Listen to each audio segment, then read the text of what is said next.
今次亞洲之旅最後一站就嚟到布吉，就 book 咗呢一間酒店 resort 啊，唔係集團式嘅呢間，應該係5星級酒店嚟嘅。咁因為呢唔係好多人識啊，所以呢酒店就比較靜啲啦，唔係好多住客入住。咁但係整體嘅設施真係有5星級嘅感覺。咁依家帶大家嚟到呢一個大堂。大家見到其實依家係晏晝5點啦，係冇人嘅，係啦。咁咧可以話係員工咧係多過住客啊。咁我好舒服啊！頭先 check in 嘅時候咧，就佢請我哋咧就坐喺 sofa 度等佢辦手續啦，俾咗 passport 佢哋。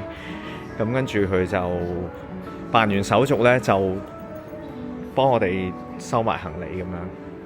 即係服務好好啊！咁咧佢都有啲水上活動咧，就咩價錢嘅。後面咧就係自助早餐嘅位置啦。咁我聽日就影俾大家睇下呢度個自助早餐係如何。喺介紹酒店其他設施之前咧，就先入房睇下。呢間房咧就係 double bed， 淋浴間提供2合1洗頭水同埋沖涼液。呢間房咧係冇浴缸嘅。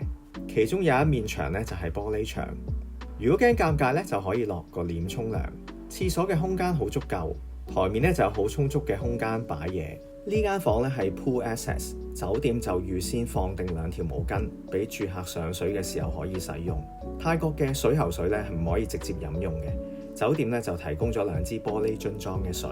間房咧就好闊落。我哋放咗5-6個篋，都仲有好多走動空間。書枱上面咧有插蘇位，方便大家可以叉電。旁邊咧就係趟門，可以由呢度直接行出泳池。呢張 double bed 目測應該都係 Super King， 有7尺闊。依家咧就帶大家走出去戶外空間睇下個環境。酒店房配置咗2張戶外軟墊長凳，仲好細心有個伸縮嘅晾衫架。呢個泳池係可以通到去所有嘅房。我哋試過咧喺泳池嘅呢邊行到去另一邊嘅盡頭，可以行嚟咧大概20分鐘。酒店咧仲提供咗 gym room， 日頭我哋就係咁食，上晝咧就去泳池游水，夜晚咧就去 gym room 度燃燒脂肪。gym room 裡面咧有2部跑步機，有啲基本嘅健身設施，啞鈴，要求唔高嘅都夠做嘅。酒店咧都仲有一個空間做 massage。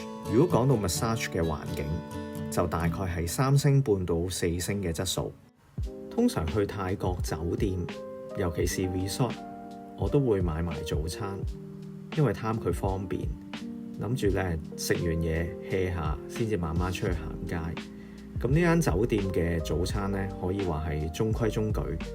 食物種類有中式啦、泰式、西式。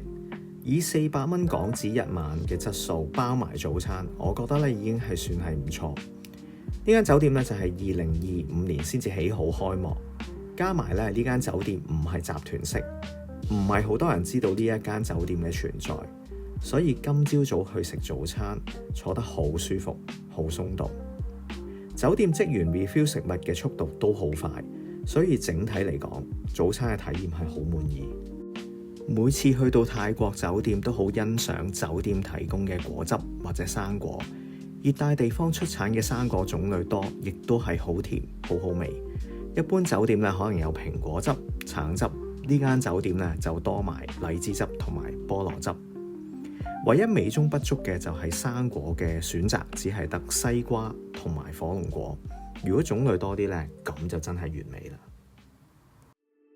今日就喺酒店叫咗架 shuttle bus， 唔使錢嘅，酒店供應。咁啊，前面呢一架半個鐘頭車程就會去到個 shopping mall， 喺度等車都係一個享受。東南亞亞洲區就係咁準時，2點正，依家就上車啦，出發。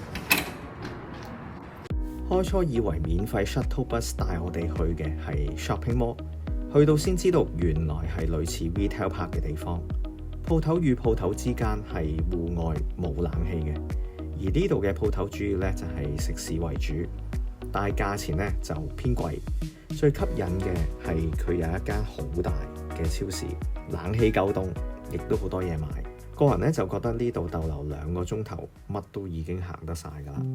夜晚返到嚟酒店，開晒燈嘅 vibe 同晏晝完全唔同。我個人咧好欣賞泰國 resort 嘅設計，華麗之餘，亦都俾人哋一種度假放鬆嘅感覺。今日咧就行到攰晒啦，又唔想叫車出去出邊揾嘢食。見到酒店餐廳嘅餐牌同埋佢嘅價錢都唔離地，於是咧就喺酒店嗰度食晚餐。個人咧就真心推介佢呢個菠蘿炒飯，份量多之餘用料又足。入夜之後嘅布吉氣温大概係26-27度左右，如果唔想去做 gym 咁劇烈，喺酒店範圍散下步都幾寫意㗎。周圍行下影下相，呢個咧就係我最期待嘅度假旅行。呢間酒店嘅位置雖然唔係喺啲乜嘢嘅旺區，但係步行5分鐘左右咧都可以去到 Lotus 超大型 shopping mall， 裡面咧有 food court 啦，有好似碧斯咁大嘅超市，加埋咧好多 local 嘅鋪頭，足夠你分開2日去行。呢間酒店如果係 stay 3到4晚咧，我覺得就非常之合適。酒店硬件 OK， 都要軟件配合。酒店嘅服務一定係5星級，好似今晚我哋入到房見到有鹽蛇 call 前台過嚟幫手，30秒就有人出現，好用心好專業咁幫我哋處理咗。唔知呢個係咪就係香港人鍾意去泰國度假嘅原因呢？